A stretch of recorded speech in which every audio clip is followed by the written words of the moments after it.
Are you in at Dartmouth or in Hanover? We're live. No, it's been a few years since I've seen you all. I've relocated my life and my practice to Massachusetts. Gasp, I know. Um, just just one state away though. Okay, as long as you're close. So Exactly. we're back live, and Okay. this is Health and Welfare, and we have Dr. Timothy Fisher with us um, to talk about our SAT freestanding birthing centers. So welcome, Dr. Fisher. We are going to introduce ourselves to you, and then we'll ask you to introduce yourself for the record. Senator Larry Hart, Orange County. Freestanding You're looking at the wrong year, buddy. Wrong year. Oh, I am. Wrong year. Yeah, that was our tobacco bill last year. Go ahead, go ahead. Senator Sam Douglas from Orleans County. Jenny Lyons, Senator from Chittenden Southeast. Martine Larock-Ulick from Chittenden Central. Ann Cummings, Washington District, Montpelier. You're still in the wrong year. Okay, so welcome. Please introduce yourself for the record, and then we will hear your testimony. Good morning. I'm Dr. Timothy J. Fisher. I'm an obstetrician gynecologist currently practicing in Massachusetts, still with active licensure in Vermont and New Hampshire as well. Go right ahead. Okay, so I appreciate the opportunity to offer my testimony today in support of Senate Bill 18. So by way of background, as I mentioned, I'm a board certified OBGYN. I'm currently in practice at Bay State Medical Center in Springfield, Massachusetts. I remain on the faculty at the Dartmouth Geisel School of Medicine.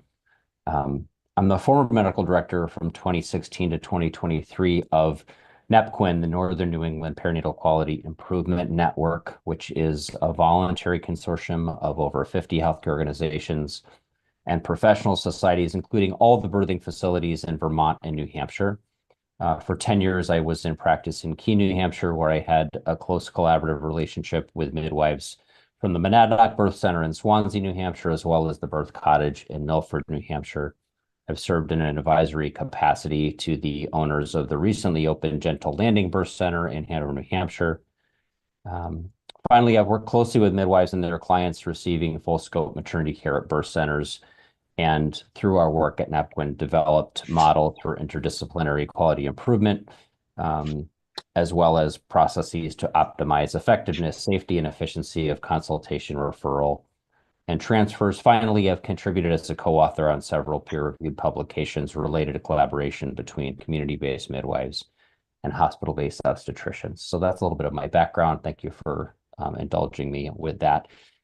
Interestingly, in parallel, since moving to Massachusetts, I've followed the progress of legislation here related to expansion of midwifery care and support for birth centers.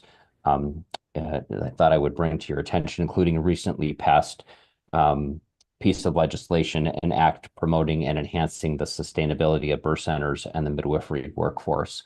So suffice it to say, this is a topic of great interest across the region. I think what I would say in support of the bill today is, the total of these experiences for me over many years has reinforced the vital and necessary role that birth centers can play in the continuum of care for pregnant and postpartum people across the region. We've experienced significant closures of hospital-based labor and delivery units, most notably in New Hampshire, where over a third have closed. More recently, as you all know, the labor and delivery unit at Springfield Hospital closed. I know that others are at risk of closure in Vermont. I think we also have seen, continued fallout from the COVID-19 pandemic, and all of these things have really served to reinforce, I think, the need for the development of alternative sites for ambulatory care, labor and delivery of risk-appropriate patients. The specialists who are working in hospital-based labor and delivery units are caring for an increasingly complex patient population who require a level of resources that are just not necessary for most healthy people experiencing the physiologic processes of pregnancy, labor, and delivery. Placing patients in a high acuity and resource intensive clinical environment exposes them to unnecessary interventions that result in poorer outcomes, including higher rates of cesarean delivery and perinatal trauma. And far from being competitors, birth centers and hospital-based labor and delivery units really have an opportunity to improve health outcomes as collaborative, complementary models and sites of care. I wanted to bring your attention to a publication from my professional organization, the American College of Obstetricians and Gynecologists, titled Obstetric Care Consensus Levels of Maternity Care, which states accredited birth centers and hospitals that offer basic and specialty maternity services provide needed obstetric care for most women who are giving birth in the United States. Furthermore, they often provide maternity care in rural and underserved communities, which offers the benefit of keeping women with low or moderate risk pregnancies in their local communities. Accredited birth centers are an integral part of many regionalized care systems. End quote. Arguments regarding risks of delivering in birth centers are simply not supported by high quality evidence, and to the contrary, midwifery-led care in birth centers has been identified as a potential solution to improving maternal outcomes and lowering costs of maternity care in the United States. Findings from the 2018 Center for Medicare and Medicaid Services Strong Start study showed that, quote, women who received prenatal care in Strong Start birth centers had better birth outcomes and lower costs relative to similar Medicaid beneficiaries not enrolled in Strong Start.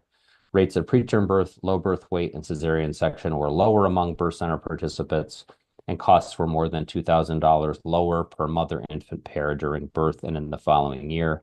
These promising results may be useful to state Medicaid programs seeking to improve the health outcomes of their covered populations, end quote.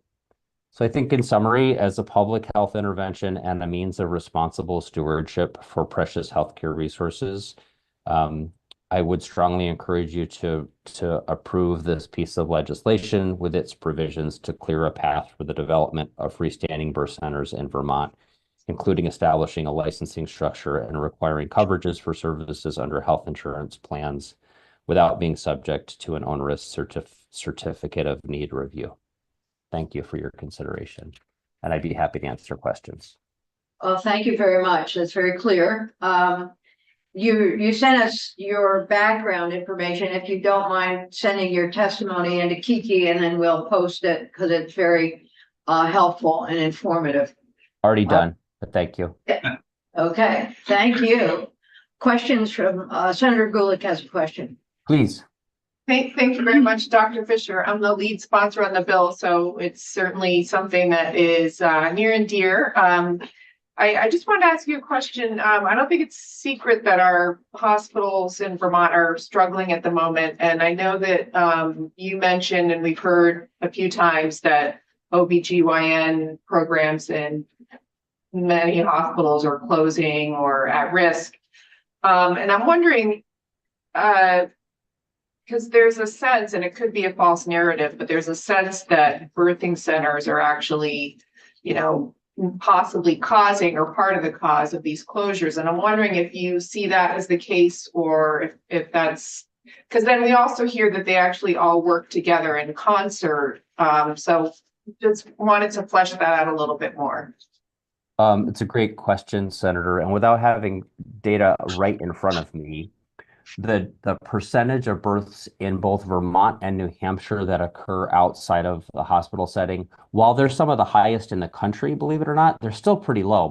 My recollection last time I looked at it was something on the order of 3 to 4% of births in Vermont occurred not in a hospital setting. So I think it's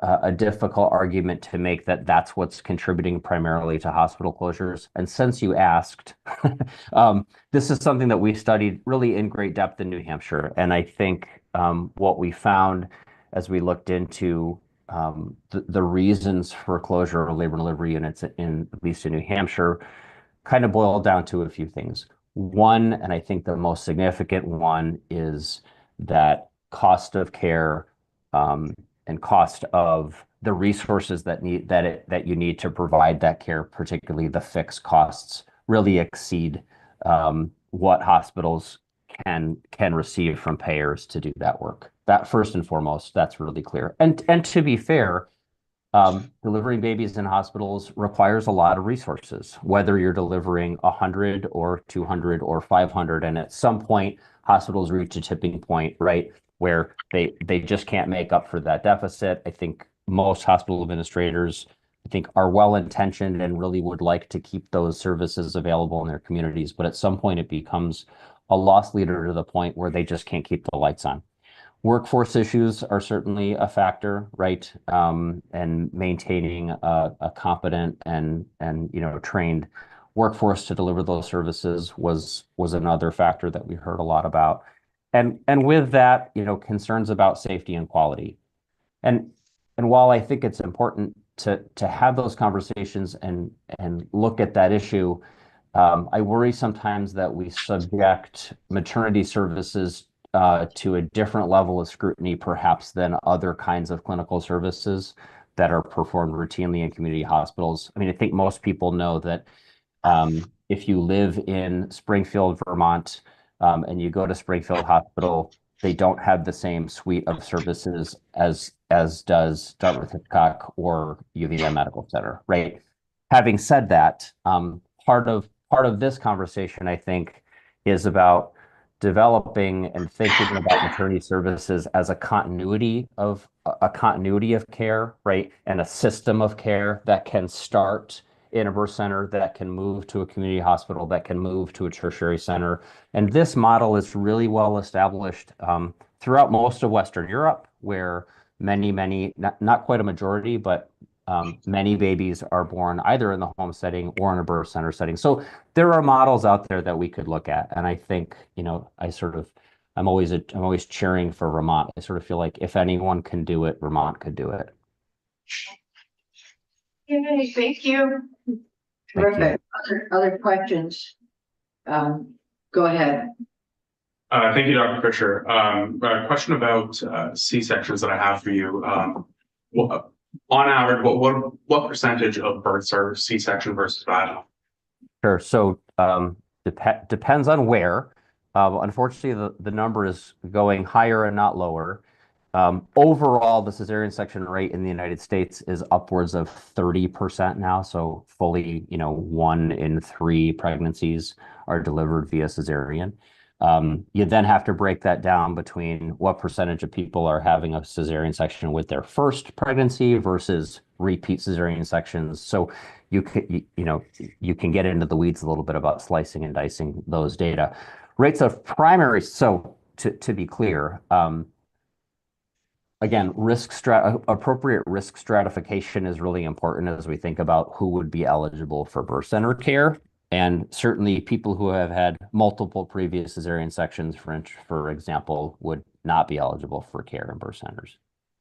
And the rates of primary cesarean section, so women experiencing their first pregnancy, the rates of cesarean section between people receiving care in a midwifery-led model in birth centers and care in hospital-based units is actually significantly different, even when you account for risk.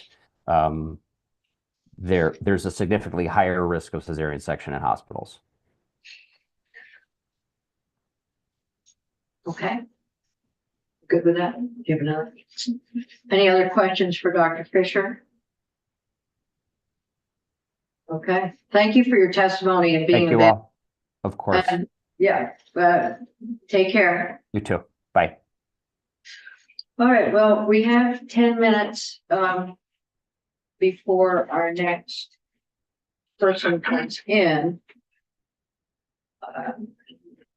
Thinking we had a conversation yesterday, I think about the GA program, and I'm just wanting to get some sort of a straw poll in here on support for or not for the BAA as it's written to extend the GA work until June 30th. So, support.